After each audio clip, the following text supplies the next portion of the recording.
Allez, place à notre grand format du jour. Elle nous conduit cette fois en Espagne, à Madrid, une capitale dans laquelle les gangs sont devenus un véritable fléau. Ils s'inspirent du modèle sud-américain et enrôlent des mineurs. En 2022, une cinquantaine d'attaques liées à ces groupes violents ont été recensées à Madrid. La société civile tente d'agir. Voyez tout de suite ce reportage signé Armel Exposito et Céline Schmitt.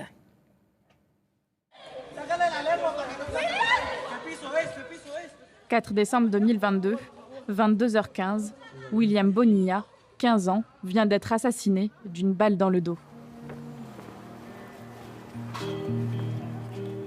Nous sommes à Madrid, dans le quartier de Villaverde, une banlieue populaire où en quelques mois, 2 jeunes ont trouvé la mort, victimes de règlements de compte entre bandes rivales.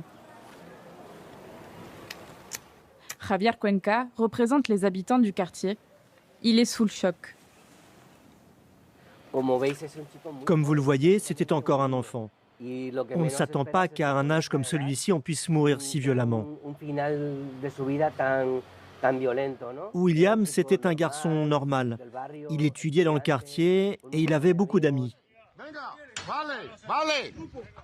Depuis les années 2000, plusieurs bandes se sont formées sur le modèle sud-américain dans la capitale espagnole. Leurs membres sont souvent très jeunes et on estime qu'ils seraient environ 800. De plus en plus violents, leurs affrontements ont fait 5 morts l'année dernière.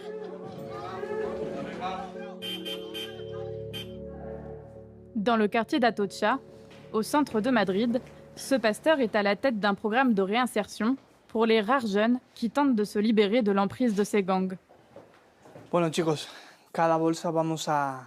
Allez, on met une conserve d'abricots dans chaque sac.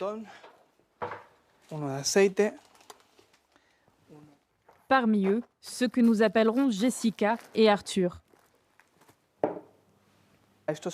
Ces aliments seront distribués aux familles les plus vulnérables. Dans le centre, je dirais qu'entre 5 et 7 ex-membres de bande mènent avec nous ce travail solidaire. Jessica et Arthur ont encore peur aujourd'hui de témoigner à visage découvert. Ils ont été menacés et harcelés pendant plus d'1 an après avoir quitté leur bande. L'église a été pour eux le seul refuge possible. Les groupes de jeunes violents ont un très grand respect pour l'Église,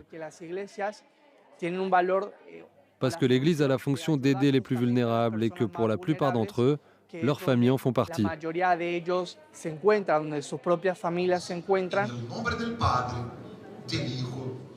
Victime d'un père maltraitant, Arthur a rejoint adolescent les Latin Kings, l'une des bandes les plus puissantes de Madrid. Il a dirigé jusqu'à 34 jeunes et gravi durant 15 ans les échelons un à un. Une époque lourde de conséquences qui lui a valu plus de 5 ans d'emprisonnement. La première chose qu'on m'a fait faire, c'était une mise à l'épreuve. Il y avait un jeune membre d'une bande adverse et ils m'ont dit « Tu vois ce garçon ? C'est lui que tu dois poignarder ». Ils m'ont donné un mélange de marijuana et de cocaïne et m'ont ordonné de bien tourner le couteau quand je poignarderais. Parce que de cette manière, il ne ressusciterait pas. La mort, Jessica l'a vue de près.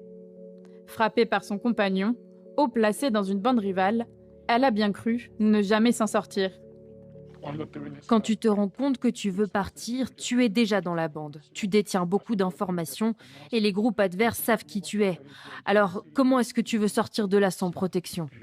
J'ai tenté 5 fois de me suicider. Je ne savais pas comment faire face à la situation et je ne pouvais pas me pardonner tout ce que j'avais fait. Éviter que les jeunes n'intègrent ces bandes, c'est le rôle de Juan. Depuis 12 ans, cet éducateur parcourt le quartier de Ciudad Lineal. La zone est particulièrement sensible. 3 des 4 principaux gangs sont ici présents et s'affrontent pour étendre leur territoire. C'est ici que tout commence. La rue et les parcs, ce sont des environnements dans lesquels les enfants socialisent. Généralement, ce sont eux qui s'approchent des membres de bande, car ils sont toujours présents et leur proposent de les protéger. Alors, ils finissent par vouloir y entrer. Pour lutter contre ce phénomène, son association mène depuis plus de 10 ans des ateliers de prévention. Salut! Ça va bien? Aujourd'hui, Oscar anime une discussion avec des adolescents âgés de 15 à 18 ans, l'une des tranches d'âge la plus à risque. Les enfants, est-ce qu'une bande a déjà tenté de vous recruter ou de vous approcher? Ok, toi, tu es ami avec des membres de bande? Toi aussi? Une personne populaire m'a dit, si tu veux, on peut te fournir une protection, on peut t'apprendre les codes de notre bande. Mais moi j'ai répondu, non, non, non, je ne veux pas me mettre dans les problèmes. Moi, j'ai bien pensé rejoindre un groupe car j'avais des problèmes d'argent. Quand tu es une fille, ils t'en donnent pour garder les armes et la drogue. Malgré le travail des associations, les promesses de ces bandes séduisent de plus en plus d'adolescents. L'année dernière, les services de police ont procédé à environ 1500 arrestations liées à ces jeunes délinquants. Paris Direct se poursuit avec tout de suite le reste de l'actualité sportive. C'est le journal des sports.